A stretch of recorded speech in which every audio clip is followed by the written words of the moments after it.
Welcome to the Rational Egoist. I'm your host, Michael Liebowitz. As you all know, on this podcast, I do a lot of promoting of liberty and promoting of capitalism. I've discussed with you how for the better part of a quarter of a century, I called myself a libertarian, and how while I have not changed my views, I stopped calling myself that for the reason of not wanting to be associated with people who now go by that name. And I could think of no better person to talk about libertarianism and the libertarian movement than today's guest, who is an attorney, author, and politician. He's the founder of the Future of Freedom Foundation, and he's a current candidate for the Libertarian Party's presidential nomination, a position for which he's ran in the past. And there's a whole list of accolades that I didn't include because we actually have to get to the conversation. Jacob Hornberger, welcome to the show. Thank you, Michael. Thanks for having me on. It's an I'd love pleasure. to hear it. I'd love to hear an hour of accolades. That would be great. It probably would, but that's probably how long we'd be here for too. Yeah, even if you have to make them up, that's fine with me. I don't think I'd have to make them up. I didn't even get to the Foundation for Economic Education or the Senate run. So when you hear libertarianism, or previously it was classical liberalism, what are the basic principles involved?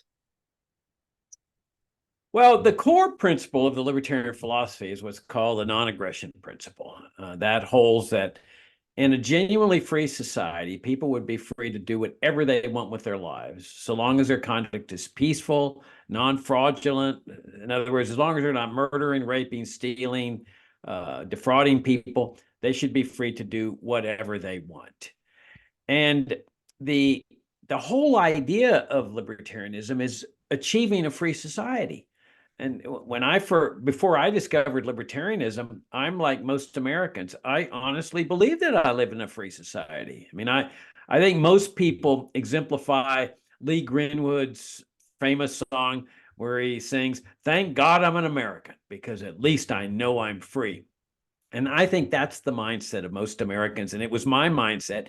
And then I discovered libertarianism, and I realized, my gosh, I've been lied to all my life. And this was when I was in my late 20s. And it was at that moment when I realized that we don't live in a legitimately free society, that I wanted to be free. And I wanted to know what it was like to live in a free society before I passed from this earth. And that's what I believe libertarianism is overall all about, is achieving a free society. Well said. I had a similar experience in relation to freedom. The two books that brought me along to the freedom movement were Frederick Bastiat's The Law and Milton Friedman's Free to Choose. And the coherence of Bastiat's argument for that the purpose of the law or government is just to protect the lives, liberty, and property of the citizens. It's not there to educate people. It's not there to provide health care or any other thing. Basically, the non-aggression principle that you talked about. And Milton Friedman made it a strong economic case. Later on, I discovered Ludwig von Mises and Ayn Rand. And Ayn Rand, I thought, made a superior argument to Bastiat's individual rights argument. It was consistent with it. I just thought that she did a better job overall of tying it to reality and to morality. In Mises, I found to be a vast improvement over Milton Friedman. And I found it interesting because when I asked the question at the Connecticut's Libertarian Convention, you were in a debate. All the current libertarian candidates for presidents were there. And I asked what books or what libertarian thinkers had the biggest impact on you. And you said Leonard Read, followed by Ayn Rand and Ludwig von Mises, who are basically tied for a close second. And those are the two who have had the strongest impact on me, were Mises and Rand. And interestingly, I was introduced to them both by the Foundation for Economic Education, which was founded by Leonard Read. And the principles that they put forward, basically a minarchist government that is there to do just what you said. It's not to initiate force against people. It's just to protect us from violence, from criminals. But in many ways, it seems to me what is going for libertarianism today has strayed massively from that. Now, I've heard you say that you want to, I think the word you used was fix the libertarian movement. I'm not positive if that was the language, but I think that was the essence of the meaning. How has it strayed in your view? And then I'll tell you, some examples of how I think it's strayed. Okay, well, I never use that frame, fix the Fix. libertarian movement. That's You my didn't use the question. word fix. I can't remember the word. Well, I want to Restore it, maybe was the word. restore the original founding principles of this movement and this party. And to me, what the Libertarian Party has moved toward in the last 20, 25 years has been an absolute disaster. I call it a reform-oriented Republican-like message. And that what happened was I served on the platform committee 3 terms when I first joined the Libertarian Party. This was back in 1990. And if you give me a chance to explain how that happened, it'll kind Sure. of put things in context. That I get it. I just started the Future of Freedom Foundation, which was with the purpose of having an educational foundation that presented this really principled case for libertarianism, drawing on Leonard Read and Ayn Rand, Ludwig von Mises, Friedrich Hayek, Milton Friedman, and so forth. And I get this call from this activist in the Libertarian Party named Bill Evers. And he says, hey, I want to invite you to serve on the platform committee of the Libertarian Party. And I said, not interested. And he says, why?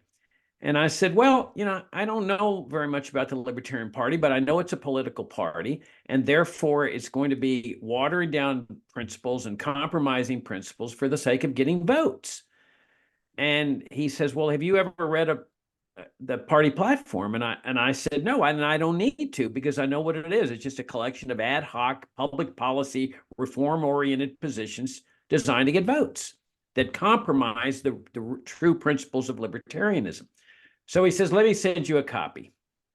So a few days later, I get the copy of the platform in the mail, and I'm like stunned. I mean, I'm just shocked. I mean, this is a pure libertarian manifesto.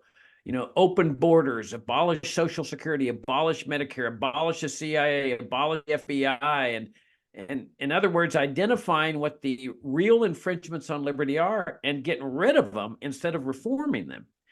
And I called him up and I said, I didn't ask how many members there were. I didn't ask how much money they had, how many votes they were getting. None of that mattered to me. What mattered to me was that this was a political party that was truly standing for the genuine principles of liberty in the political arena. So I said, I'd gladly take the position if it's still available. And he said it is. So I served 3 terms, and I saw in those 3 terms that there was a movement afoot in the party to move the party in the direction of watering down the principles, reform-oriented positions. And the argument was, we need to get votes. We're a political party. And there was even some people that wanted to abolish the platform. They said that the radical positions in the platform were costing us votes. And my argument is, are you kidding? Our platform is our protection against candidates, LP candidates that are out there that are not being exhorted to stick with principle, that didn't seem to be important, that were just trying to get votes. And so if you've got a Libertarian Party candidate that says, well, I favor the war on Iraq, our platform, when the press comes to us and says, hey, this guy's out there advocating the war in Iraq, well, that's not our position as a party. Well, over the years, that faction ended up prevailing to the point where today the predominant mindset in this party is reform-oriented and Republican-like. I'll give you some examples. School vouchers is a premier example. You couldn't find a better example of a socialist reform vehicle than school vouchers. It's based on the initiation of force. It violates the libertarian non-aggression principle. And yet it is the predominant mindset in the party. And what's interesting, they're actually LP members who believe that this is a genuine founding principle of the party. And they'll say, we don't compromise in the party. We advocate vouchers. And I'm sitting there saying, oh my gosh, they truly believe that. It's like shocking. There's people that call for the continuation, or what they call the gradual phase out of Social Security. And what they mean by that is 30 to 50 year phase out. because they say there's a contract with people. So here you have this gigantic socialist program. The party stands against socialism, ostensibly, and then says, but we have to continue socialism for the next 30, 50, 70 years because there's been a contract made with socialism. Borders. And here's another classic example. There's people in the party that now call for immigration controls. This is a socialist system of central planning. Total failure, actually bigger than the war on drugs in terms of failure to achieve its purported end, which is keeping out people that come without permission. You've got a massive police state along the border, warrantless searches of ranches and farms and highway checkpoints. You've got libertarians that are honestly saying that system is libertarian. It's part of our original founding principles. And I'm sitting there saying, oh my gosh. So we can just go across the board that what the message of the Libertarian Party, and to a large extent the Libertarian movement, has become is one of Republican-like reform proposals that are designed to appeal to Republicans, to conservatives that are actually the antithesis of the genuine principles of liberty. And so what I'm arguing is that, look, not only is this a reason why you're only getting 1% of the vote maximum, that there is no constituency for this vote, for this kind of candidacy, and at least in the presidential race, but also in the Senate and U.S. House races, there's no constituency for it. It violates the core principle of our philosophy and our party and the vow that everybody takes. Keep in mind that in the Libertarian Party, everybody's got to sign a pledge that says, I will not support the initiation of force. And yet, all of these positions do exactly that. And so that's what I'm running on is I'm saying if we want to get a major breakout in the vote totals, we need to restore the true, pure, genuine principles of liberty on which our party was founded. And that's also how we lead America to liberty. That's our job in the Libertarian Party, is to lead America to liberty. You can't do that with these reform proposals. Okay, you said a lot. So I'm going to tell you some of the things that have happened in my thinking of late. I was the spokesperson for a brief period of time for the Libertarian Party of Connecticut. One day I was scrolling through Facebook and I came across a meme, and it was a picture of the Unabomber wanted posters when they used to have the sketch with the glasses and the hood on. And this was posted by the Alabama Mises Caucus, and it quoted the Unabomber and then said, "Rest in peace, Uncle Ted." Now, this is a murderer you're talking about. And for a subset of the Libertarian Party to be like quoting him approvingly like that and then using the nickname Uncle Ted, I thought was disgusting. So I contacted the leadership of the Connecticut Party and I said, we've got to disavow that. I don't, they're called libertarians. I don't want to be associated with that. And he said, well, we usually really don't get involved in that. So I said, okay, well then I'm done. I'm not going to be a part of that. But I continued to call myself a libertarian because I have for many years. And then I would see the Mises Caucus, the National Party, just continually bashing Israel right after the attack. Now, I'm not for foreign aid. I don't think the United States should be sending money to Israel. I don't think we should be sending troops over to Israel. But they nevertheless were attacked on October 7th. And my view was they have a right, they have a right to defend themselves. But the Mises Caucus just kept attacking them. In fact, I went to their Twitter feed, and like 3/4 of it was tweets against Israel rather than promoting Austrian economics, freedom of speech, or liberty. Then, now the reason the Mises Caucus is relevant is because they essentially took over the Libertarian Party. They're the, I don't know, I don't want to use the word edgelords, but they're the chiefs right now. Then their endorsed candidate for president is a guy that is anti-immigration and anti-abortion. Like, what are you doing? I mean, it's like you said, it was originally in the platform, open borders. That's a natural rights and individual rights issue, and they're trying to guise it in property rights. The candidate said to me on Twitter, it's a property rights issue. The people of this country own that property, the public property, so they have a right to tell people not to come in. And I'm thinking, well, by that logic, then on any public property, the government can shut down your speech, your right to bear arms, whatever they want, by just saying it's private property. And is that the type of stuff that you're talking about, or have you not seen this type of stuff? Well, it's on a different level from what I'm talking about because you've raised a lot of separate issues here.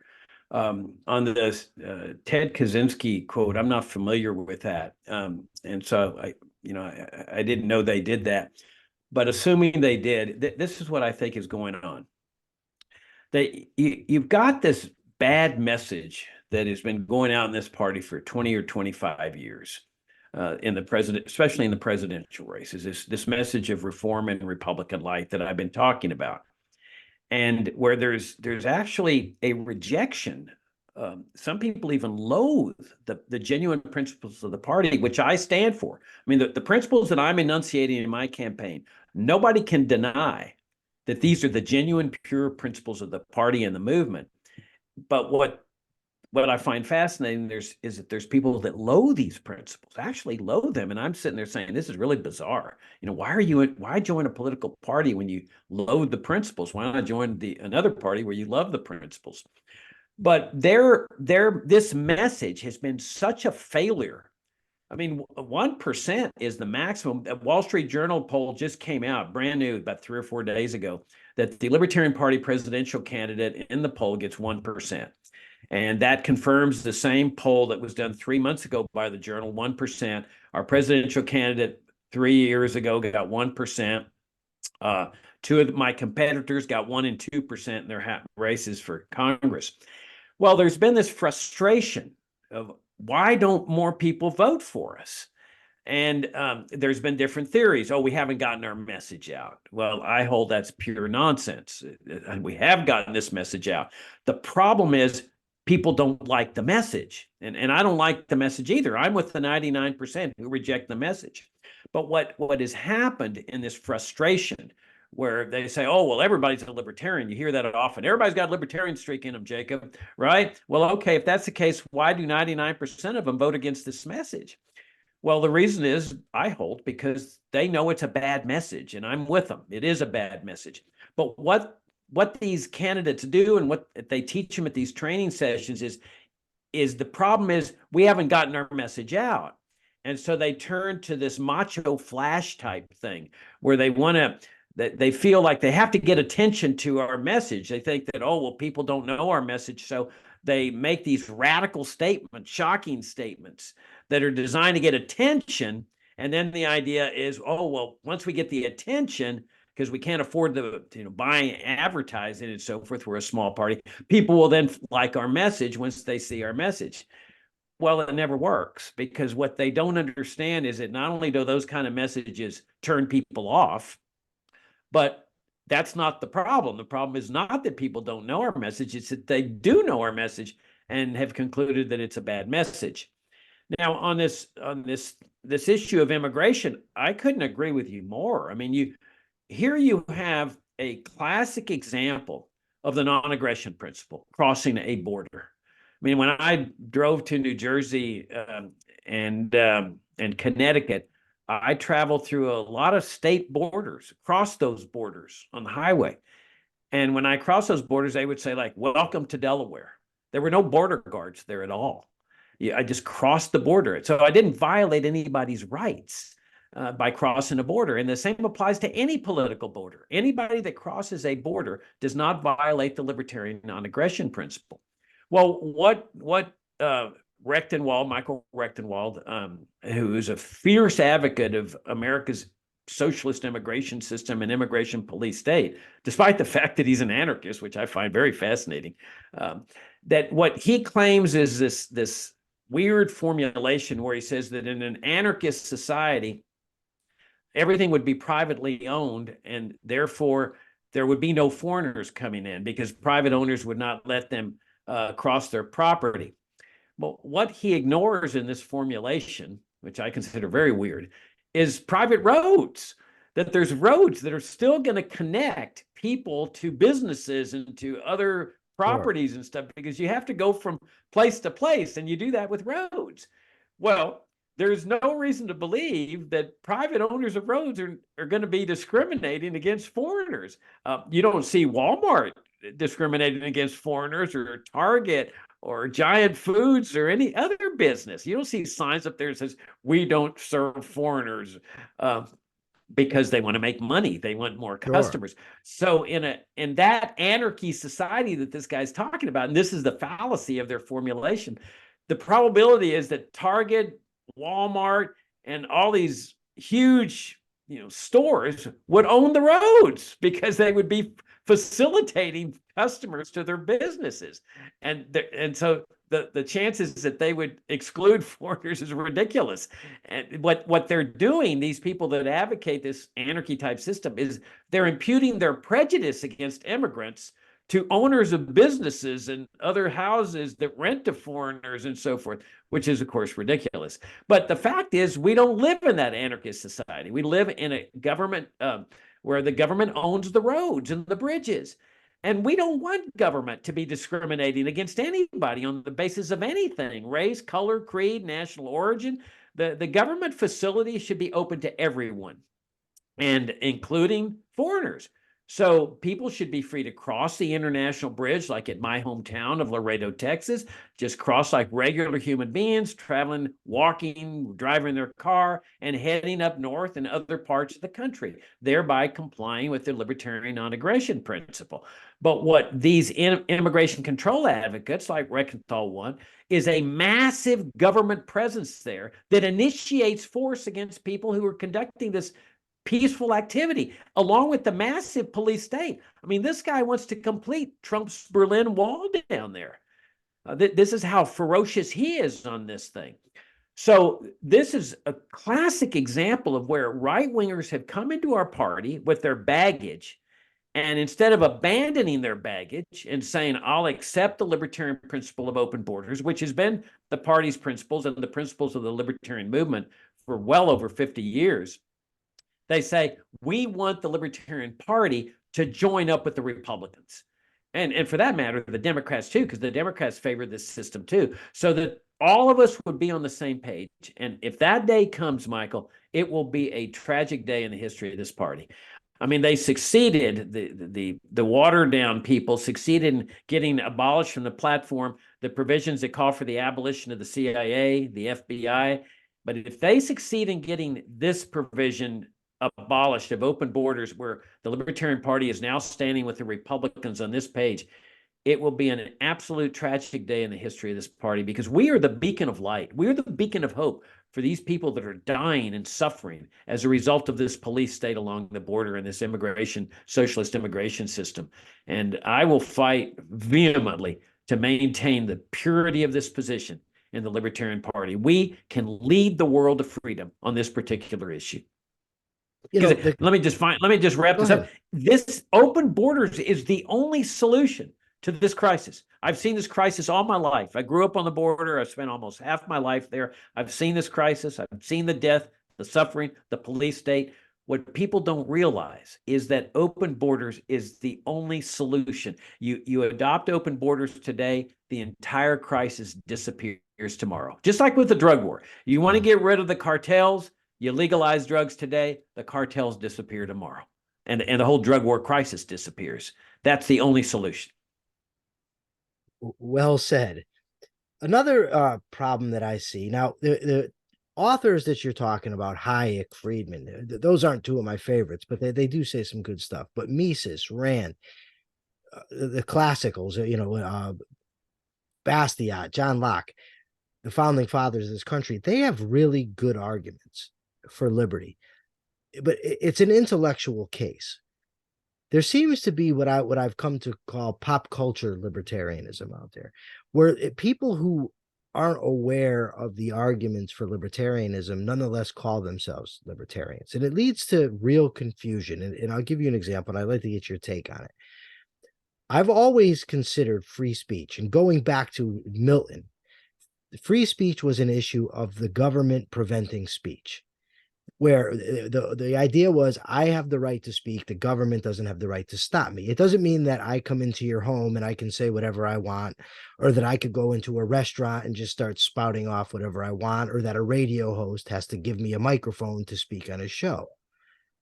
Now, Alex Jones was recently let back on X by Elon Musk. Not my business. If Elon Musk owns X, or he has stockholders and they choose to let him on, that's their concern, not mine. But a lot of these pop culture libertarians are touting this as a victory for free speech.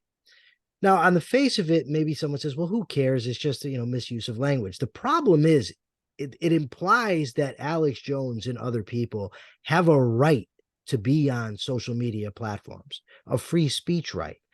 If that's the case, then private ownership gets smacked down. Now, the retort they often make is, yeah, but the government has been involved in sort of pressuring these social media companies. Okay, then let's argue against that. Because in that case, the government is violating the private property rights of social media companies by dictating to them what they can and can't do. Whenever I get into this on social media and I try to explain this point to people calling themselves libertarians, they say free speech means speech that you might not like. Of course it does. The government should not be getting involved in who says what to whom, regardless of what it is. I agree. But that does not mean you have a right to a platform. First of all, I'm assuming you agree with me, but I might be wrong.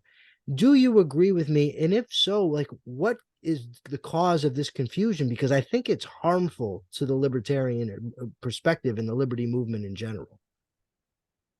I do agree with you, and it's very what you state is very well stated. You're absolutely right that censorship applies only when the government's involved, and you have for example, the First Amendment that Congress shall pass no law respecting the freedom of speech.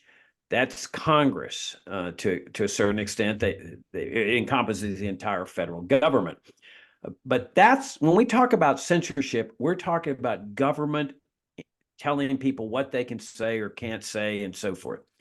When private individuals are saying things or prohibiting people from saying things or whatever at their place of business, that has nothing to do with censorship and freedom of speech. This is the exercise of private property rights.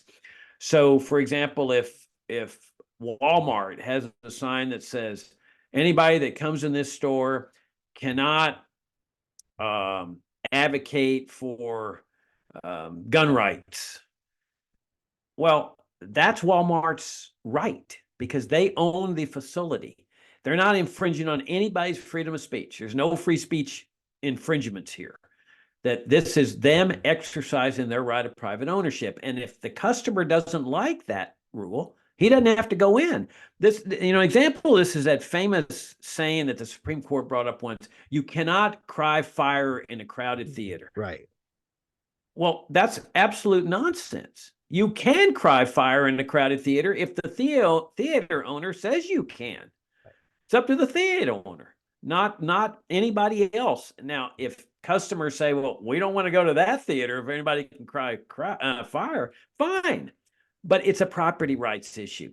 And I think you're absolutely right that the libertarians that are not thinking very deeply here, that say, oh, no, if X bars a person from saying what he wants on Twitter, that means he's censoring him or violating his rights of freedom of speech. That's pure nonsense. He is exercising his right of ownership. It's no different from me sending an op-ed to the Washington Post advocating libertarian principles.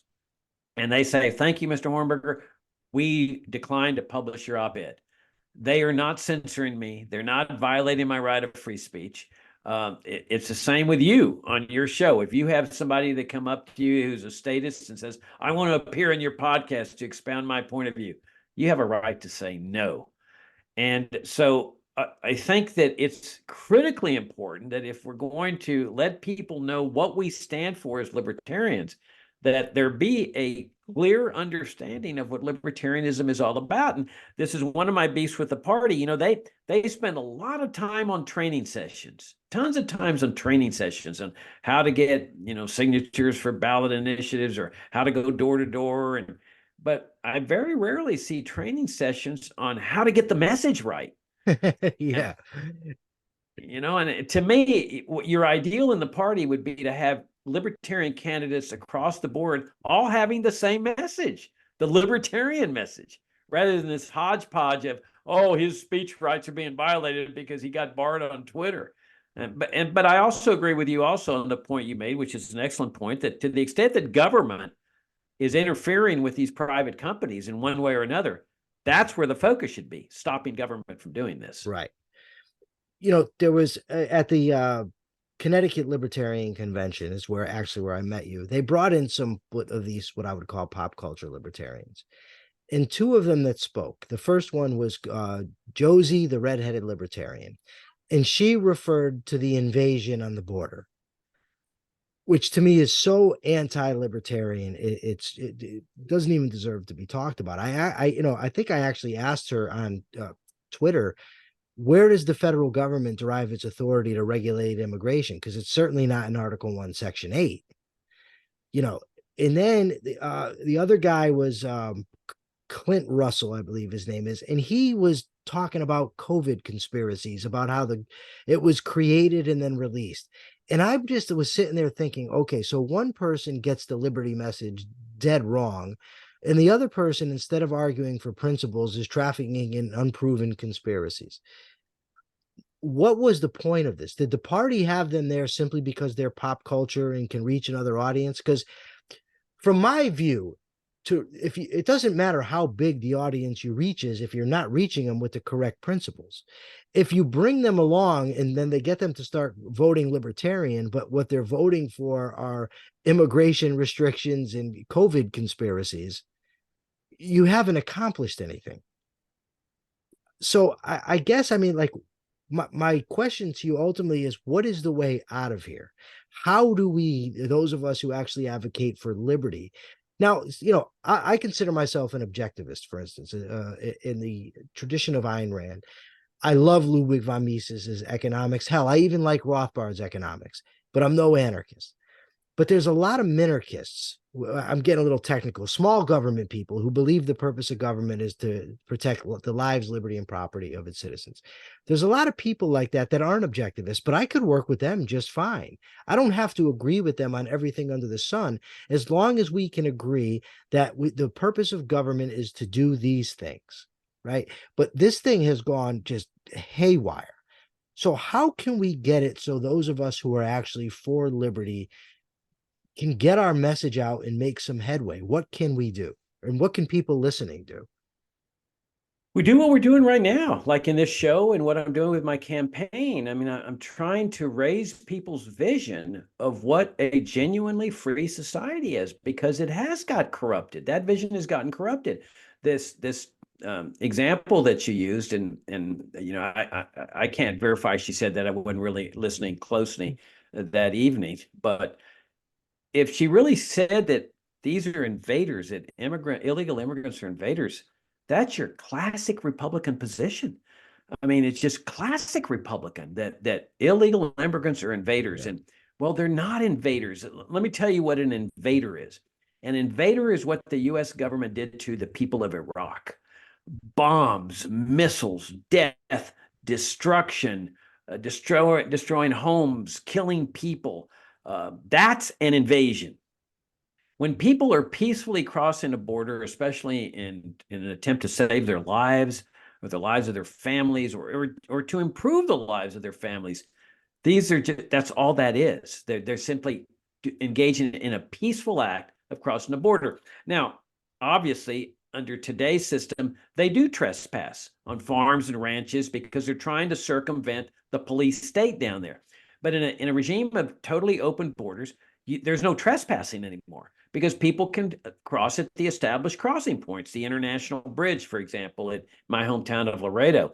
But it's also highly dangerous to engage in this rhetoric of invaders, because there's these wackos that believe that, and they're a little off kilter. That's that guy that went down to El Paso and killed, I don't know, 10, 20 Hispanics, because in his mind, these are invaders. And if your country's being invaded, we all know you got a right to kill invaders.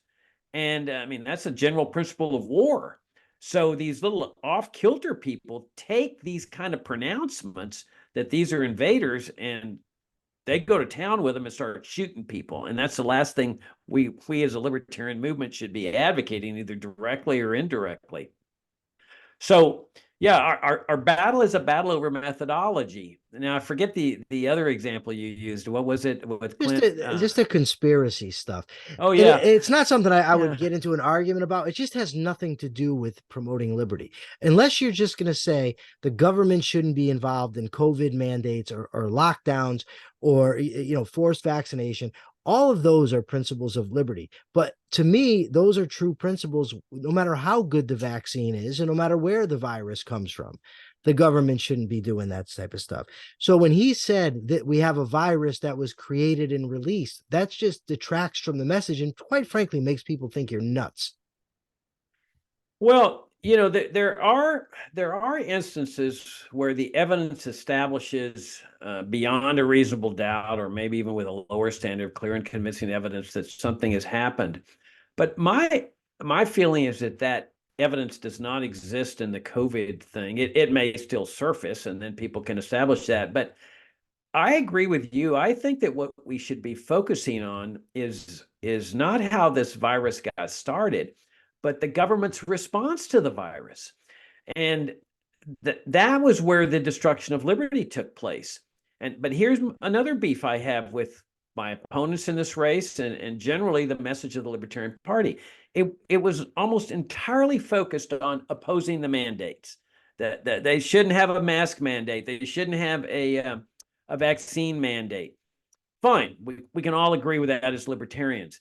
But they would then take it a step further, and they would start condemning people for taking the Yes. vaccine or using masks. And that has absolutely nothing to do with libertarianism. Libertarianism is people should be free to make these decisions on their own. Right. And so when you start going and condemning people for their choices, it's not a very good uh, political move either, because those people are going to be alienated. They're not going to like you doing that, and you're not going to garner their votes. And so my position is, look, let's just establish the free society without condemning the choices that people make. But finally, and here's the big thing, and this is where my campaign stands out against my competitors, is that what we really need to do is raise people's vision to what a really free society is in healthcare. That's getting government entirely out of the healthcare businesses, especially with a constitutional amendment that separates healthcare in the state, and which, by the way, also abolishes Medicare and Medicaid and occupational licensure. In other words, we separate healthcare in the state at both the state and the federal level, like we've done with religion.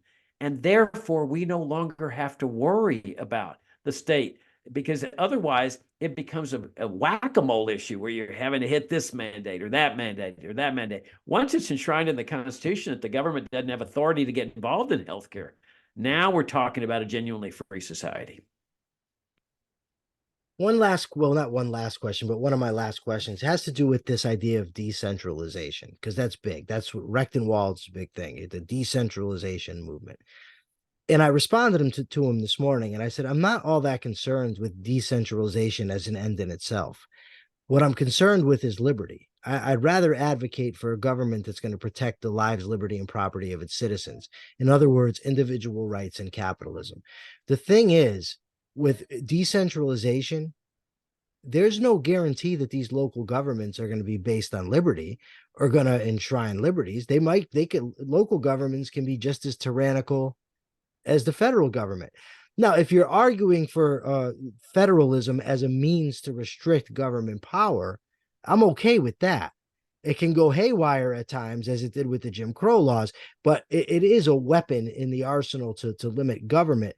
But the decentralized folks seem to be advocating as that's the goal rather than individual liberty being the goal. That's a really fascinating insight that you have, because Rechtenwald has an interesting overall paradigm to which he subscribes. And I believe there is no constituency for his paradigm at all. I think if he were to be made the nominee, we might well get the lowest vote total in the history of the party, back to the 0.01, 0.02 type thing. And the reason is this. He subscribes to the paradigm of anarchy. Okay, some libertarians do that. But it's not a full anarchy because he believes in the immigration police state, immigration socialism, the central planning that goes into the immigration police state. He wants to complete Trump's Berlin Wall. So he's not a full anarchist at the federal level, and I don't think he also would dismantle the national security state, although he might say that. But he needs the military and the giant military establishment to fortify his border, just like Trump and Biden and DeSantis do, because clearly what they have, the police state they've established, isn't working. There's still people getting through on a massive level. And so they have to turn to the military. And so does Rechtenwald, because he's on their same page on that. But Sure. then he's not a full anarchist at the state and local level. He favors government at the state level and the local level. And I agree with you that if your message does not remain focused on the principles of liberty, then it comes across that you believe the state should be sovereign. In other words, we're going to have 50 state sovereign tyrannical regimes because they're not going to have any concept of what a free society is. They're going to have drug laws. They're going to have welfare state programs. They're going to install socialist systems because we haven't done our job in the Libertarian Party and the Libertarian movement of focusing on what a genuinely free society is. If we focus on that, then we reach a critical mass of people that say, we want freedom at all levels of government. And then finally, this notion, well, not finally, because there's two other points I want to make. Rechtenwald and Heiss, his campaign manager, want to take over the public schools. And they've made that part of their campaign, that he's going to be, if he's the nominee, he's going to go across America and get libertarians to run for school board so they can take over the public schools of America. This is really bizarre for me because public schooling is your crown jewel of socialism at the state and local level. And so we're now going to send out a message that libertarians are going to take over and run this socialist system better than Democrats and Republicans. That's a horrific message. We should be arguing for the separation of school and state, why the state has no role in education. I mean, this is the centers of indoctrination and regimentation and deference to authority. This is one of the real root problems we face in this country. And the final thing is this concept of nullification. They essentially want the state governments to nullify whatever the federal government does. And so, for example, that New Mexico governor that recently issued a decree that severely violated gun rights. And a federal judge immediately stepped in under the grounds of the 14th Amendment, which incorporates the Bill of Rights, and enjoined her from doing that. Under their nullification concept, that governor would be able to nullify what that federal judge did. I think that's a bad system. That's a real bad system, because I love the 14th Amendment because it provides an additional bite at the apple for stopping states from infringing on rights like licensure laws and things like that. They would have that nullification entirely, from where the state government now becomes the tyrannical regimes, 50 state tyrannical regimes. I'm totally opposed to that kind of system. This other idea of it's similar to the nullification, the secession movement. They are for secession down to the individual level. And my problem with secession is this: it's that if I want to secede, if I take my state and I say, okay, let's have a referendum and we decide to secede, we're going to be taking people who are against secession. So now we're violating their rights. And how far are you going to take this? It's going to end up just a total mess where this one secedes here, this one secedes here. I just think it's far better to stay on the message of government protecting individual rights. Now, I don't know what your take on secession is, but what is it? And do you think it's good messaging? Well, I do believe people have a right to secede, but there are practical problems, as you pointed out, is that if a state wants to secede, what's the percentage of vote? Is it 75%, 90%? Those are practical problems. But look, this was settled. In 1864, it was settled. I mean, there was, 800,000 people killed in the Civil War. And there is no possibility whatsoever that the federal government is going to permit states to secede today. And to me, to focus on this issue is so irrelevant when you've got so much big issues. I mean, this is like a reform type thing, a governmental reform proposal. People being able to secede, which doesn't guarantee a free society at all, as we've already been talking about. Your secession state may be more tyrannical than the state that is seceding from. My point in this race is we need to stay focused on the big, important issues of freedom that are facing our country. First of all, freedom generally, but also the killer state that we live under, the federal government, the killing machine. I want to bring an end to that. Invasions, occupations, state-sponsored assassinations, coups, assassinations, the drug war, immigration controls. That's where the focus should be. Of showing people, look where we've gone wrong. Socialism of Social Security, Medicare, Medicaid, which has been highly destructive, not just fiscally speaking, but psychologically speaking. There's an entire large section of America that is hopelessly dependent on these socialist programs. They think America, including Libertarian Party presidential candidates, who are convinced that Americans would die in the streets if we just suddenly repeal these programs. That's where I want the focus to be, not on all these other things of nullification, which, by the way, requires a constitutional amendment because the Constitution doesn't provide for nullification. Secession, which would require a constitutional amendment. Why get embroiled in all these irrelevancies when we've got these massive infringements on liberty that we should be focusing people's attention on? Well said once again.